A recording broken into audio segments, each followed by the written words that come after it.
love the diecast, bringing you Matchbox collectors. Today we do have mix number 3 to continue building our wall for the year.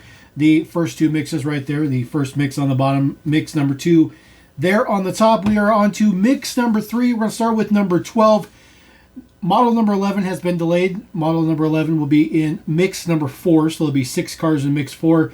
But this particular mix, there is only 4 cars, not 5 cars in this mix. But we will start with a brand spanking new casting running on True Grip tires, as it puts it right there.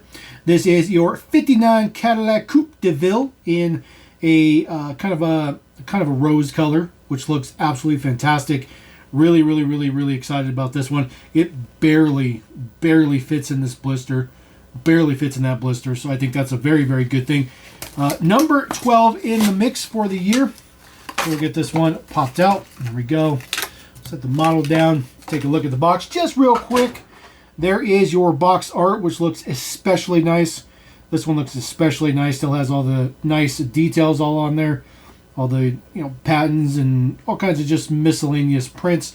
Matchbox on the top, 59 Coupe Deville. Then of course an alternate box art for the back. So you can have either the standard one like this or the little bit more stylized one there in the back. So we'll put our number 12. There is our Coupe Deville with its big old flame or big old tail fins in the back, looking really nice. Details in the front. There's no prints on the headlight area, but there is prints right there on the top of the hood. Sorry about that. Which does have the Cadillac symbol and the V, which looks nice. Printing around the windshield is very interesting. That is very high quality inkjet style printing, which I think looks pretty nice. The color is really nice. I think it's a very nice, very appropriately era specific. There are prints on those rear fins on the bottom as well, on the chrome base. This one has a plate on there, so that's a little bit of a code. You can decipher what the code is. But a little bit of taillight prints on there as well. This one is a moving parts feature, so it does have opening doors. Those are the really nice flush hinged style doors, which looks really good. They open very nicely. I do like to point out a little bit of detail in the door panel as well. Just goes to show that the designer puts in a little bit more effort. That door panel, interior door panel design doesn't really matter too much, to be honest with you. This uses that kind of newer disc hub wheel with the little lines in it, which looks pretty good. There is still quite a bit of rubber flash on the edge of those tires, so it looks a little bit weird along the edges, but other than that, it's pretty decent. There is the base deets right there. 1478 is the man number for this brand spanking new casting 2025 Mattel. Looking very good. Actually, really like that one a lot. It's very nicely sized and appropriated, which is really nice. All right, a completely different spectrum of the collecting realm.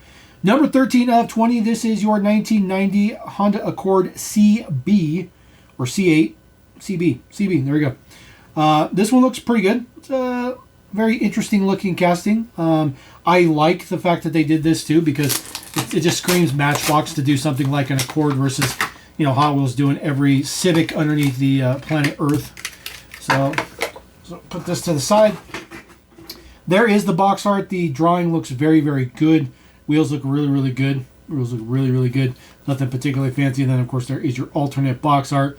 It basically just brings the model a little bit further forward. So we'll add that to the wall.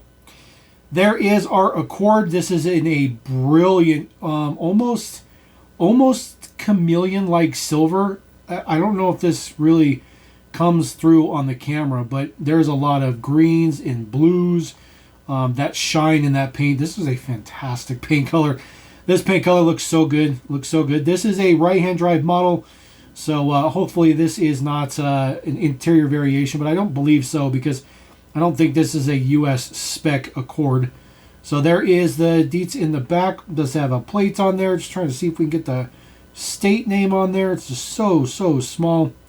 But another deciphering plate for you right there. It does say Honda on the left side and then Accord on the right side, as we saw. Again, those wheels are really nice. I think those wheels fit this car flawlessly. Super nice. A little bit of a Matchbox logo right there on the front bumper. No big deal. Front prints look very, very good, very crisp. But again, I do believe that this is a non-US spec Accord, so that's why it may look a little bit weird to US collectors, including myself, just because I don't think this one is a domestic Accord. 2024 Mattel, this one's been in the works for a little bit. 1480 is the man number for this brand spanking new casting, so they've been working on this one for a little bit. Interesting to see that it's a plastic base. That means that this can go directly into the main line, so we can get that in the standard basic range for the Accord, which would be really, really nice. Really, really nice. Very exciting for that. All right, next one up, number 14 of 20. This is also a brand spanking new casting. This is an homage casting, though. Matchbox has done the 850i before. BMW 850i, 1994, number 14. This is a new casting. This is a new ground-up casting. This is not the exact same casting that Matchbox was using in the very late 80s. No, I think it was... No, I guess it's a 94. So it can't be in the 80s. Huh. Yeah, around the mid-90s, I think is what it was. So we'll take a look at the box real quick. I get a little bit sidetracked right there. Box art looks good. It's average. This one doesn't look as good as the other two did. And then your alternation right there. It's fine. I don't know. That particular box doesn't really pop at me like the other ones did. That one, I don't know. It's weird. That one just has a different vibe to it.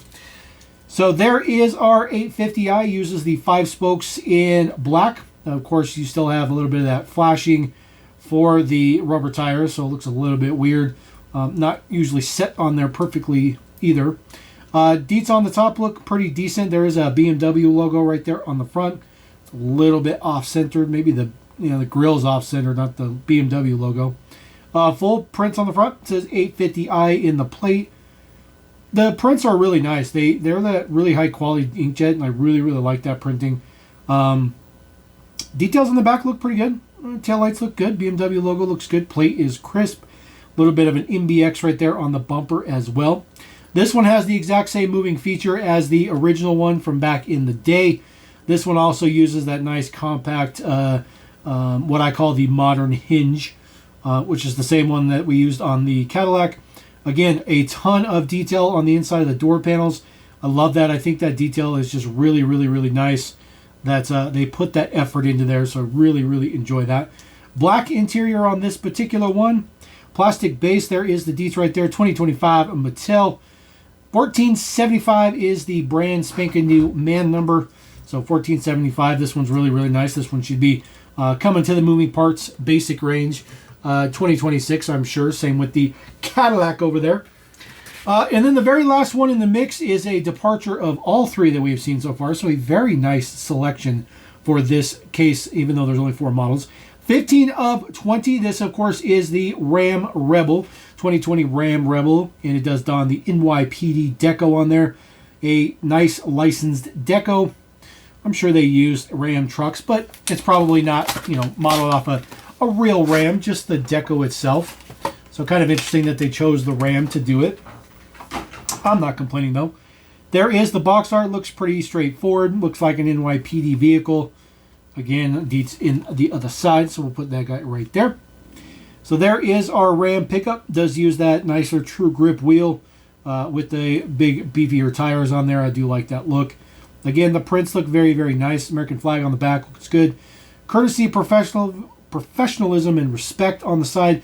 No unit number, so obviously not particularly designed off a 1-to-1 model, but does say Ram Rebel on the back. The taillight prints are done with the side pass, so you don't get too much of it with the back. But I guess at least they're done. This one is done with a little bit of bolt style of prints. So the front prints right here, that is the nicer inkjet style printing. But the prints on the side are pad printing, which is weird that they do 2 different styles of printing. And that's why you get the blotches that bleed through there, is because of the style of printing. The front end looks okay. When you get some print on it, makes it look very flat because they should be wrapping the headlights around a little bit. So it makes the front end look very, very smashed. But at least the prints are there. And of course, this one is a moving parts model. So the hood opens up, and of course we get full print underneath there. There is a supercharger on this one. I don't believe the standard Ram comes with a supercharger, even on the Rebel version, but That, of course, is a Chrysler Supercharger, no doubt about it. And the prints on the side look very, very good. It says Rebel on the valve covers as well. So not too shabby. That hood doesn't stay up. It never has.